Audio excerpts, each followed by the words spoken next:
بخاری مسلم کی روایت ہے، نبی علیہ الصلاۃ والسلام نے فرمایا، من اکل من هذه الشجرة المنتنى فلا يقربن مسجدنا، جو شخص یہ بدبودار کھانا کھائے، کچا پیاز کھائے، وہ ہماری مسجد کے قریب مت آئے۔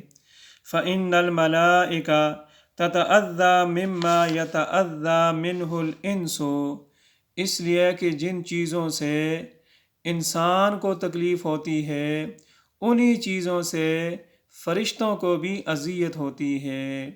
تو کچے پیاز کی بدبو جو منہ سے آتی ہے وہ اس سے انسان اس کو پسند نہیں کرتے، تو فرشتے بھی اس بدبو کو پسند نہیں کرتے۔